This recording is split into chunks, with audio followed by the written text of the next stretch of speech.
I'm just a 15-year-old kid, and this is the edge of my burrito. Does your family history have a dark secret? Like an uncle who joined a circus cult?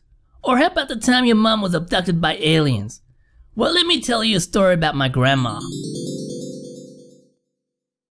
My grandma started out as a normal woman. She was happy, healthy, and she had the most immaculate smile, with shiny teeth that sparkled. But eventually, that perfect smile began to deteriorate, revealing a dark side to Grandma, a dark side that would always haunt me to this day. It all began with a drumstick, then another, and then another. You see, in 1995, my grandma tasted KFC for the first time and was instantly hooked. The more KFC chicken she ate, the more she craved. Days, months, years went by, and she could not shake off that craving. That craving later became an obsession, one that would change her life forever. When I was a kid, I remember enjoying a delicious KFC dinner with Grandma. The aroma of chicken grease filled the dining room as we both sat hunched over, sinking our teeth into pure succulence. As my grandma finished her juicy fried chicken, she slowly yet enthusiastically licked each and every one of her fingers. Then she looked down at mine.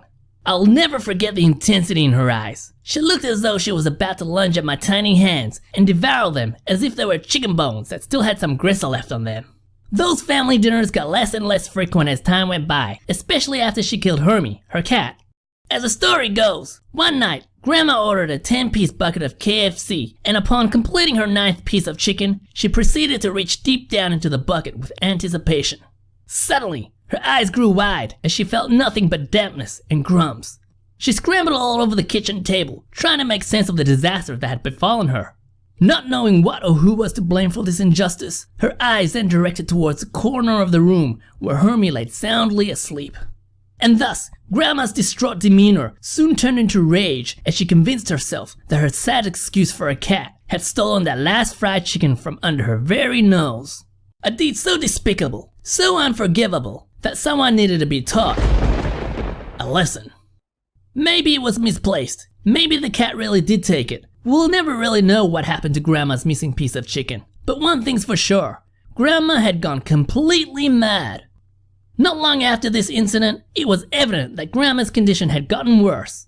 She had become paranoid with everyone, believing they were trying to steal her chicken. She was despondent around strangers, and she avoided public places in case she would get mugged out of her discount coupons. And the only form of socializing she participated in involved talking loudly into a microphone at a KFC drive-thru. At one point though, it seemed like there was a glimmer of hope as we heard that Grandma had taken up a new hobby and had developed a talent for creating works of art. That is, until we discovered that she had made a sculpture of Hermie out of chicken bones and proudly displayed it on her mantelpiece. And boy, did her home smell like greasy old people. In fact, everyone dreaded visiting her in case the smell would latch onto them for days on end. Even the mailman got a whiff of it whenever he would deliver Grandma's mail through the door.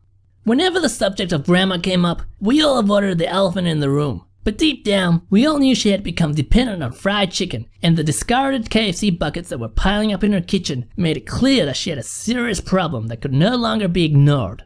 Sadly, just like a drug addict, she had traded her soul for a lifetime of greasy tender chicken, and if it was possible to inject that grease into her veins, we all knew she would have no hesitation in doing so. Over the years, my family and I tried our very best to cure Grandma of her sickness. From home remedies to hypnosis to interventions, nothing could get Grandma off her addiction. We knew something serious had to be done, so we dedicated several late nights around the kitchen table, scheming and plotting ways to get fried chicken out of her life completely.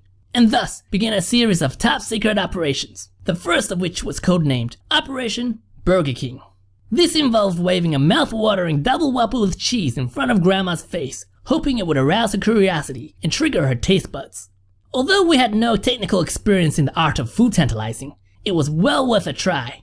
On the day of execution, Operation Burger King went ahead without a hitch. We took Grandma for a stroll in the park, away from any drive-thru distractions. And not long into our first break, we all stood in anticipation as we unraveled the burger in front of Grandma, while the creamy mayonnaise dripped slowly down the side of the bun and the smell of beef juice penetrated the air. At this point, I must admit, I wanted the burger all to myself. Sadly though, Grandma did not bite, literally nor figuratively. Instead, she nibbled on a piece of chicken she conveniently had in her purse and stared blankly into space. Even with the added pretense of licking our lips and rubbing our tummy in exaggeration, the delicious double whopper with cheese held no power over Grandma. Looking back, Operation Burger King was crude and not a very well thought out plan. So we followed that up with Operation Pizza Hut. And that involved waving a slice of pepperoni pizza in front of Grandma's face, hoping it would arouse her curiosity and trigger her taste buds. How could anyone resist the temptation of biting into a slice of melted mozzarella heaven, so we thought. Well, it turned out that Grandma resisted temptation by shoving a whole KFC chicken breast into her mouth instead. And for those who wonder how on earth could anyone possibly fit a whole chicken breast into their mouth, well, never underestimate old people, for they possess magical powers that allow them to manipulate space and time and carry out the dark and twisted intentions when nobody's looking. That, and also being able to take out their false teeth whenever they wanted.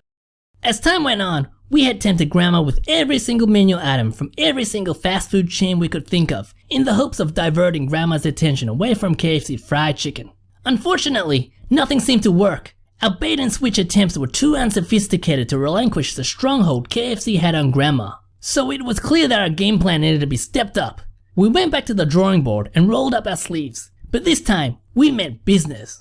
After a slew of sleepless nights, several online battles of Overwatch, and an impromptu karaoke session, we came up with the ultimate plan to finally rid Grandma of her KFC addiction. It was a plan so risky, so meticulous, so technical, that one false move could jeopardize our whole mission. And thus, Operation Sexy Ronald was conceived. On my grandma's 80th birthday, my mom hired a stripper dressed up as Ronald McDonald. He was buff, colorful, and was smeared all over with grease from a KFC fried chicken drumstick. The plan was to stimulate Grandma's senses through the visual aid of a dancing fast food mascot, coupled with the aroma of 11 secret herbs and spices that Grandma would not be able to resist. The theory behind it was that Grandma's brain would be rewired to associate good times and great taste with Ronald McDonald, but not before being bamboozled by a surprise package, a Big Mac. And so, just as Grandma was about to blow out her candles and make her birthday wish, Ronald McDonald barged into the room and proceeded to give Grandma a performance of her lifetime. And so, my friends, that marked the exact moment an adolescent boy lost his innocence as he watched his grandma being entertained by a gyrating Ronald McDonald in his very own living room. And for a moment, it looked like it could work. First, Grandma tilted her head back. Then she opened her mouth. Then she started to drool. Then she made a noise that sounded a bit like "Wait, is Grandma snoring?" said my mom. We all looked at each other in disbelief before realizing she had nodded off. As it turned out, staring into the hips of a gyrating Ronald was too hypnotic for Grandma and put her soundly to sleep. Sadly that day, Operation Sexy Ronald was classified a failure. But then again, it wasn't a total failure since my mom did enjoy herself immensely. Eventually, my family gave up on trying to cure Grandma of her obsession. It was clear that KFC was the most important thing to her in the world, and not even the onset of dementia could persuade her otherwise. Grandma died doing what she loved, and her passion for KFC fried chicken was remarkable. Looking back, the one thing I regretted most was not telling Grandma how much I loved her, mostly out of fear that she would reply back, "I love you too, Colonel Sanders." Right to the very end, Grandma still had an immaculate smile that sparkled, even though that sparkle may well have been from the chicken grease glistening off that last tooth. I'd like to think that Grandma died with dignity, despite holding a half-eaten drumstick in her hand while she died. My last moments with her was a momentous one. My family and I gathered around Grandma as she lay peacefully in her bed. Everybody was crying, but luckily, we all had an abundant supply of refreshing moist towelettes to wipe away our tears.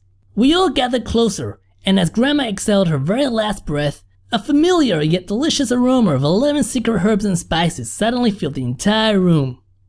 I'll always have fond memories of Grandma, and I know that she's looking down on me from heaven and sharing that very last piece of chicken with Hermie. Well, that's the end of this story. I hope it was helpful in giving you some insights into the mysteries of life. But hey, what do I know? I'm just a 15-year-old kid.